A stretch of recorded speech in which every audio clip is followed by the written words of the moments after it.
అందరికీ నమస్కారం. మన తెలుగు కబుర్లు ఛానల్‌కు స్వాగతం. ఈ రోజుల్లో యోగా గురించి తెలియని వారుండరు. కానీ యోగా రాముడి గురించి చాలా తక్కువ మందికి మాత్రమే తెలుసు. ఈరోజు మనం ఈ వీడియోలో ప్రత్యేకత కలిగిన విశిష్ట యోగా రామాలయం గురించి తెలుసుకుందాం. వీడియోలోకి వెళ్ళే ముందు ఒక చిన్న రిక్వెస్ట్. మన ఛానల్‌ను సబ్స్క్రైబ్ చేసుకోండి. వీడియో చూసిన తర్వాత తప్పకుండా లైక్ చేయండి, షేర్ చేయండి. ఇక ఆలస్యం చేయకుండా వీడియోలోకి వెళ్దాం. భారతదేశంలో హిందువులందరూ ఆరాధించే దైవం శ్రీరామచంద్రుడని అందరికీ తెలిసిందే. తండ్రి మాటను జవదాటని కుమారుడుగా, ఏకపత్ని వ్రతుడుగా ప్రతి ఒక్కరూ ఆరాధించే ఆదర్శమూర్తి అయిన కోదండరామునికి దాదాపు ప్రతి గ్రామంలో ఆలయం ఉండటం సర్వసాధారణం. అయితే అలాంటి ఆలయాలకు భిన్నంగా ప్రత్యేకతను సంతరించుకున్న పురాతన శ్రీరాముడి ఆలయం గురించి ఇప్పుడు మనం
సీతారామ లక్ష్మణ మూల విరాట్లు నిలుచుని ఆశీర్వదిస్తున్న భంగిమలో ఉండటం సర్వసాధారణం. కానీ ఈ ఆలయంలో మాత్రం శ్రీ సీతారాముల మూలమూర్తులు అందుకు భిన్నంగా కొలువుదీరి దర్శనమిస్తున్నారు. సాధారణంగా ధనుర్బాణాలతో కనిపించే శ్రీరామచంద్ర స్వామి ఈ ఆలయంలో యోగముద్రలో కొలువై ఉండటం ప్రత్యేకతను సంతరించుకుంది. ఇలాంటి విశిష్ట యోగా రామాలయం ఆంధ్రప్రదేశ్లోని వైఎస్ఆర్ కడప జిల్లాలో ఉన్న వల్లూరు మండలం పెద్దపుత్త గ్రామంలో కొలువై అందరినీ అలరిస్తోంది. కడప పట్టణానికి సుమారు 24 కిలోమీటర్ల దూరంలో ఈ ఆలయం ఉంది. అత్యంత అరుదైన యోగా రామాలయంగా వెలుగు చూసిన ఈ ఆలయంలో శ్రీరామచంద్ర స్వామికి ధనుర్బాణాలు లేవు. పద్మాసనంలో యోగముద్రలో మనకు కనిపిస్తారు. ఆయన కుడి చేతి బొటనవేలు, చూపుడు వేలు కలిపి ఉంచి చిన్ముద్రలో ఉన్నారు. ఈ చేయి ఆయన హృదయానికి దగ్గరగా జ్ఞానముద్రలో ఉంది. ఆయన ఎడమ చేయి భూమి స్పర్శముద్రతో భూమిని తగులుతున్నట్లుగా ఉంది. శ్రీరాముడే కాక ఆయనకు ఎడమవైపున కొలువుదీరిన సీతమ్మ అమ్మవారు సైతం కూర్చున్న భంగిమలో చేతిలో పద్మంతో మనకు దర్శనమిస్తారు. శ్రీరామునికి కుడివైపున లక్ష్మణుడు నిలుచుని విల్లు, ధనుర్బాణాలు ధరించి కొలువుదీరి మనకు కనిపిస్తారు.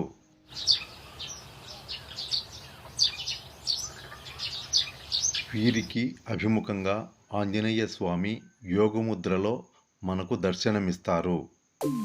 2 చేతులతో తాళపత్రాలను ధరించి ప్రత్యేకతను చాటుతున్నారు.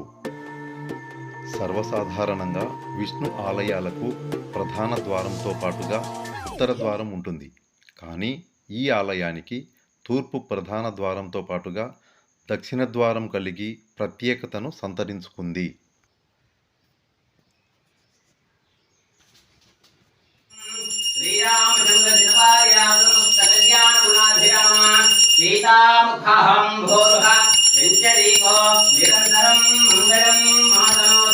మంగళం కౌసలేంద్రాయ మహనీయ గుణాత్మనే చక్రవర్తి తనూజాయ సార్వభౌమాయ మంగళం. ఈ ఆలయంలో నేటికి నిత్య పూజలు, భజన కార్యక్రమాలు జరుగుతున్నాయి. శ్రీరామచంద్రుడు వనవాస సమయంలో ఈ ప్రాంతంలో సంచరించారని, ఇంతటి ప్రత్యేకతను సంతరించుకున్న ఈ ఆలయాన్ని జనమేజయ మహారాజు నిర్మించారని స్థానికులు పేర్కొంటున్నారు. కానీ సుమారు 600 సంవత్సరాల క్రితం చోళులు ఈ ఆలయాన్ని నిర్మించినట్లు పురావస్తు శాఖ పరిశోధకులు పేర్కొంటున్నారు. శ్రీరాముడు, సీతమ్మ యోగముద్రలో ఉండే సన్నివేశాలు ఆధ్యాత్మ రామాయణంలో ఉన్నాయని, శ్రీరాముడు హనుమంతునికి తారక మంత్ర బ్రహ్మోపదేశాన్ని ఇచ్చే ఘట్టం ఈ ఆలయంలో మనకు కనిపిస్తుందని చరిత్ర పరిశోధకులు అభిప్రాయపడుతున్నారు. ఇలాంటి అరుదైన శిలామూర్తులు తమిళనాడులోని దీర్ఘజలలో, ఆంధ్రప్రదేశ్ రాష్ట్రంలోని అనంతపురం జిల్లా సింగనమలలోని రామాలయంలో ఉన్నట్లు పరిశోధకులు పేర్కొంటున్నారు. మీరు కూడా ఈ ఆలయాన్ని సందర్శించి యోగారాముని దర్శించుకోవడం ద్వారా తరిస్తారని తలుస్తున్నాము. Thank you for watching.